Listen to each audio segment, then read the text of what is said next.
So today we're going to take a look at JoyToy's Space Marines Blood Angels Furioso Dreadnought from Warhammer 40k. This is something I've been eyeing on. I've seen JoyToy stuff before. I've seen their Warhammer stuff, and I wasn't really impressed with what they did with the Space Marines and all. But when I saw this Dreadnought, yeah, I had to get this Dreadnought. I mean, look at this thing. But truthfully, unfortunately, the product pictures and the actual product is, it leaves much to be desired. JoyToy does have a problem with quality control on some of their stuff.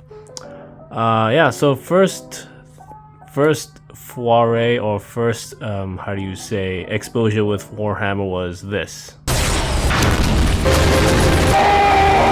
So yeah, if you guys played that game before, that was my first introduction to Warhammer 40k. And after that, I think I was hooked on the lore, on the history, and on the units, all the weird characters they had, and the backwards ideology they had with this universe. So yeah, when I opened this already, I'm pretty impressed with JoyToy stuff, and I think I'm gonna get more. I think I'm gonna get the Space Wolf and the Imperial Fist Redemptor Dreadnought, I think it's called, and some Grey Knights as well. But I'm not gonna go all ham with the JoyToy Warhammer stuff, because although it looks good, again, the quality control with this stuff is like hit or miss. So yeah, with that being said, let's take a look at this big red boy.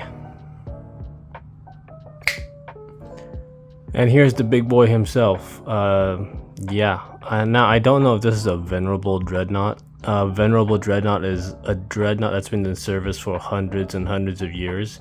So I don't know if this is one of them. I don't know if it has the proper, how do you say, symbols or some sort of iconography or reliquary or pattern that showcases it's a Venerable or not. So I'm just gonna call it a normal Dreadnought for now. But yeah, look at this thing. Now, unfortunately, mine does have, for me, it's pretty major. I'll zoom in later, but there's a little scratch here on the main drop of the blood. So it's right there, which really fucking annoyed me when I saw it. I didn't drop it yet. It just came out like that, unfortunately. So yeah, you know what? With that being said, maybe let's take a closer look at this big boy. So here's a closer look at the big red boy, and yeah, he does look the part, truthfully. Now, I don't know what qualifications a Space Marine needs to have to be entombed in this thing, because Space Marines, they get shot up, beat up, cut up all the time. So I don't know what specifications a Space Marine has to have in order to be entombed in here. So if anybody knows, let me know, because I'm kind of curious. What type of qualifications does one Space Marine have to be entombed? Or is it just random? It's like you go in there because, you have to, by the Emperor's will, all that. So basically the Space Marine is here. Now I understand why, because when I first saw JoyToy doing Warhammer, I was not really impressed by how the scale was with their minifigures. They're like this big. But now that I know they're doing vehicles and all that, I understand why they did it that scale, because this thing would have been massive if those minifigures were slightly bigger. So I think they're trying to scale as best they can. So, I understand that. So this is the big boy himself. Now I'm not gonna go through articulation and all that, because it's pretty basic, and there are other nicer channels out there who can do better work than I do. I'm just doing this just for funsies. But yeah. Now, although it looked just detailed, like on camera, it looks okay on camera, but when you go in close, you get to see some little, inconsistencies here and there, which I don't like about JoyToy. It seems to me it's like a mass-produced company. They don't really take real care of what they're producing. They just manufacture it and shit it out, unfortunately. I mean, there are some parts they could have done way better, like the paintwork on the gears and all that. All this looks a bit too bland to me. It's just one palette. Now I understand chapters correct me if I'm wrong. Again, I might be wrong. Space Marines do not like their armor to be dinged up, you know, scratched up, battered. They like to go into battle all pristine and ready to kill things. So I understand why this Dreadnought looks a little too clean, too right off the manufacturing line kind of look. But again, Space Marine chapters like to keep their armors in pristine condition, so I understand why it's like this. But if there's another version of this guy all beaten up and, you know, after, I don't know, 100 days of battle, then I would definitely get that. So yeah, with that being said, maybe let's just do some close-ups of this guy, because there's not really much else I can talk about him. He doesn't come with anything. This is it. This is all you're getting. So let's do some close-ups. And here's a close-up of the Blood Angels Dreadnought. Now if you could see, if I could try, there is a little scar. It doesn't look big on camera for some reason, but it's pretty huge in person. So there's a little scratchy mark there, right on the blood stain, the blood drop. So if I am to, how do you say, again, correct me if I'm wrong, Blood Angels are a chapter from the, how do you say, Primarch of Sanguinius, the angel looking one with the wings. From what I understand, this chapter does suffer something called bloodlust. I might be wrong. It's a bloodlust where they go all ape shit and start killing things left, right, and center.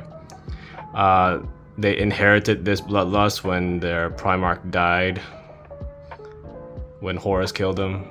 And I don't know, some kind of weird psychic backlash happened with his chapter, and they just went complete ape shit and killed everything they saw. This is one of their curse. Every chapter has this weird curse or weird genetic defect, so this is one of theirs. So this chapter, the Blood Angels, does suffer from that bloodlust. I don't know what causes it. I don't know if it's an age thing. I don't know. Again, I don't know a lot. I guess it depends on the Space Marine, really. It's random, I guess. But yeah, so this is where soldier will be into. So you could see some inconsistencies with the paint here and all that. It's kind of slopped on, honestly. It'd be cool if there's batteries in here. I'm pretty sure they could put a battery compartment in this thing, so you could light up these lights. That'd be cool. It might cost more, but honestly it'll be worth it. So you got the flamer here.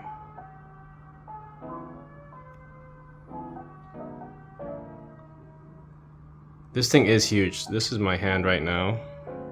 It is pretty substantial. And I think this is a bolter. Big bolter for big boy.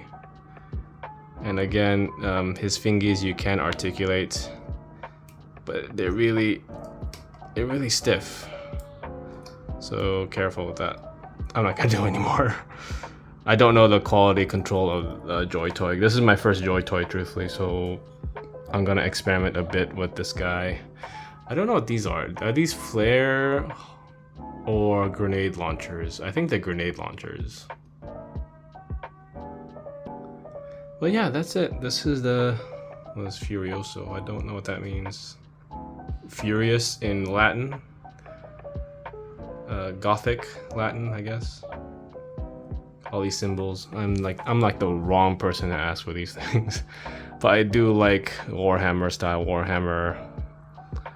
How do you say, the design of Warhammer, the brutality of it, because this thing is brutal. It takes a lot to take one of these things down. So yeah, that's it really. That's my little tidbit about the Blood Angels and Dreadnoughts. Again, not very useful, but if you guys know more, please let me know, because I like to read your comments. Because I don't like to read pages and pages of Warhammer Wiki. It gets really boring and, oh god, just give me the tidbits, please. Got the hoses there. There are some Dreadnoughts. I honestly find that the the design really stupid. When you have a Dreadnought with the Marine head sticking out. Here's a picture. I just find these patterns really stupid because that's the first thing an Eldar would try to shoot at, the head, right? Am I wrong? Or is that just decorative? Again, let me know. But when it's like this, when it's like completely entombed, completely safe, I like this because it's real world. Nobody puts the actual head here as like, it's a target really for the Dreadnought. Like once that's gone, this whole machine is useless. So yeah, enough of rambling. That's about it really. This is my take on JoyToy's Blood Angels Dreadnought. I don't know if it's what do you call it? Now I forgot the name. The 100-year one. Oh well. With that being said, let's find a place for this guy. Venerable Dreadnought. I remember the name. Venerable. So I don't know if this is a Venerable Dreadnought. Anyways, this is where I'll stick the Blood Angels Dreadnought, unfortunately. I want to stick them in this case with the other Warhammer stuff I have from McFarlane. The few McFarlane figures I have from the Warhammer series. But unfortunately I have to stick them here for a while. I'm out of space. But this is a nice place for them, overlooking everything. So yeah, with that being said, thanks for watching. This was a pretty rushed and uninformative review, but I just wanted to do something today. So again, if you guys know any more tidbits, lore, or fun facts, just, you know, dump them in the comics and let me know. Comments. I need to eat something. Anyways, thanks for watching. And as always, go get 'em.